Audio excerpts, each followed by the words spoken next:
gentlemen, I present to you Kaimi Fairbairn. Let's hear it.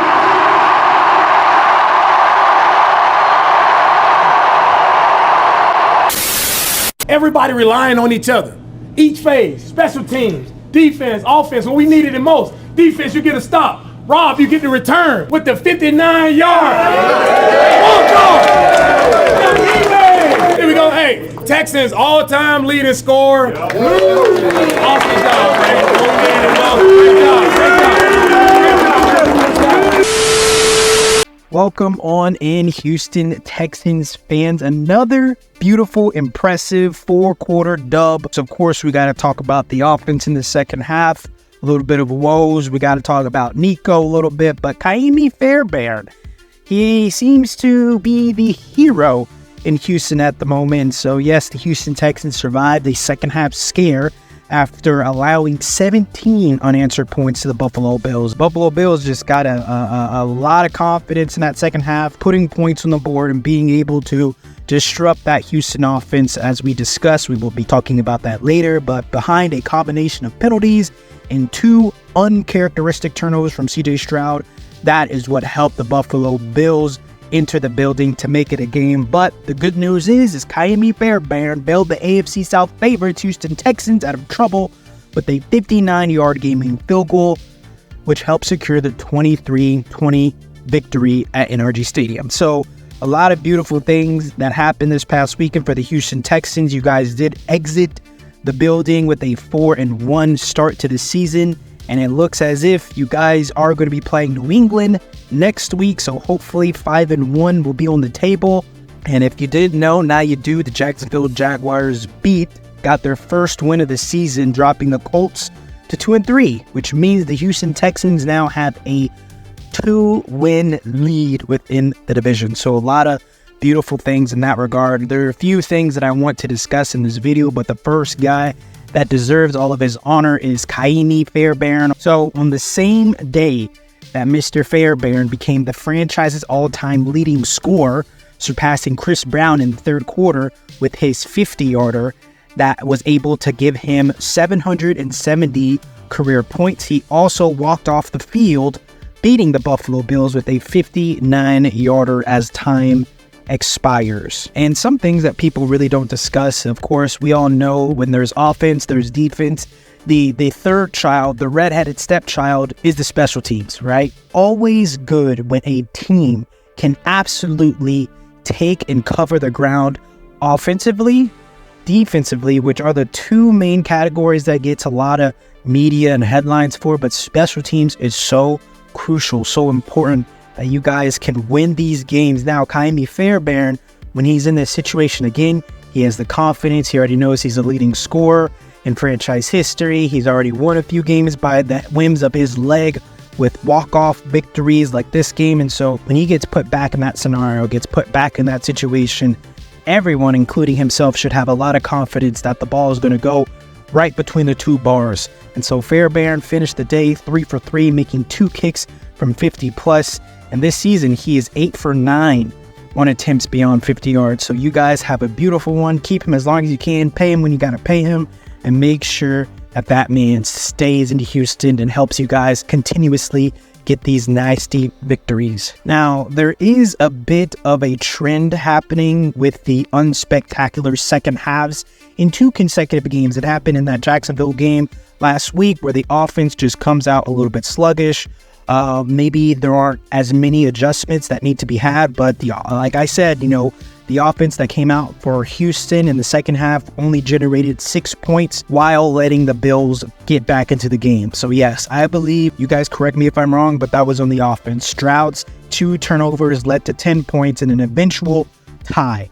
And not the first interception. The first interception was a great play by Terrell Bernard, a linebacker who passed off the number 3 receiver. He was carrying up the field and then got into a passing window, and so he was able to get an interception in that regard. But later on, Mr. CJ Stroud forgot that you need 2 hands on the ball at all times, giving the defender an opportunity to secure a strip sack, and that actually set up Tyler Bass in Buffalo. They had a 33-yarder to secure some points on a turnover. And so, and like I said, this happened again last week. You guys had a very quiet second half, but it was up to Dari to put in that touchdown that helped secure that win. The Texans entered the game against the Buffalo Bills, averaging 8.5 points in the second half and only scored 6 on Sunday. So those are some things that we have to figure out. Those are some things that the coaching staff is going to have to figure out. Maybe adjustments need to be made in the second half, but even more importantly, and I guess this is an unfortunate of events, but it looks like you guys got to figure out how to play without Nico Collins. With that hamstring, having him to leave the game a little bit early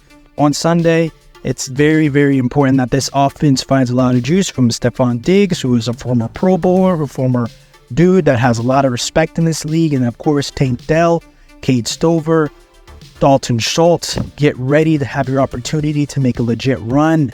Mr. Hutch, Xavier Hutchinson, who you guys have heard me multiple times talk about that young man. We're going to see which receiver is going to step up to fill that void of Nico Collins. It could be as if against the New England Patriots, it could be a situation and an injury that you guys want to rest him on. Hamstring, it's a big issue.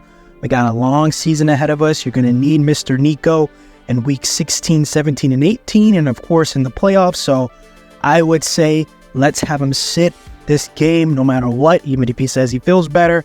Just have him sit a New England Patriots game.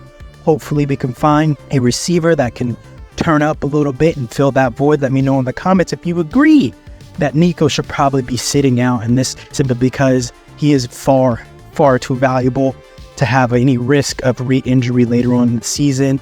And then we have this secondary for the Houston Texans. Really just did their thing on Sunday as well. Buffalo was without top receiver Khalil Shakir. We knew that, but the beautiful thing when that happens is that we understand that when you have their top receiver out, you have to suffocate that offense. You don't give them opportunities. You don't say, oh, well, this guy's not good, we can play off on him, or we could play this way. No.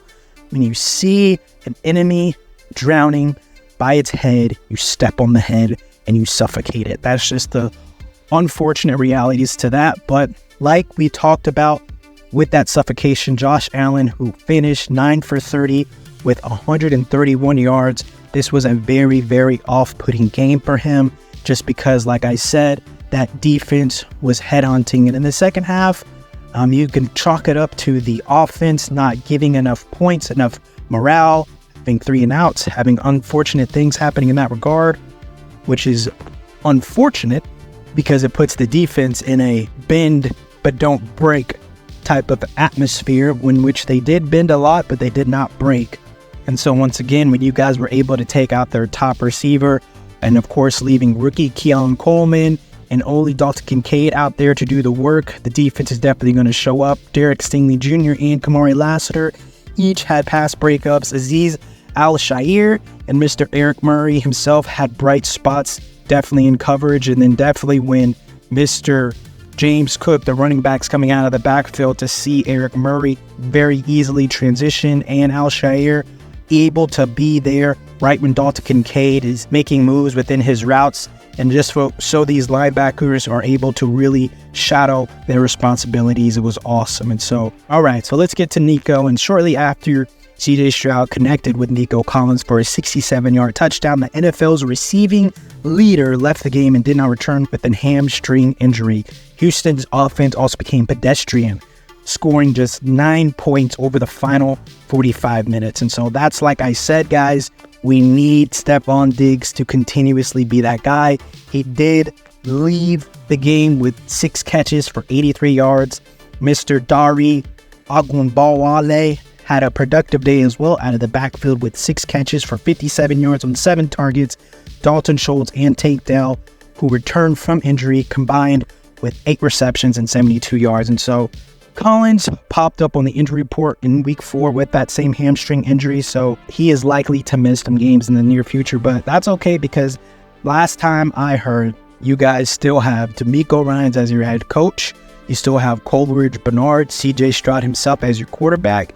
You got Tank Dell, you got a good offensive line, and you got Stephon Diggs. What is there to actually worry about? Of course, Nico, get back as soon as possible. You are wide receiver 1 for the team. We will need you in these upcoming games. So let me know what you think in the comments. Let me know what you think on your team. And do not forget to like, comment, and subscribe.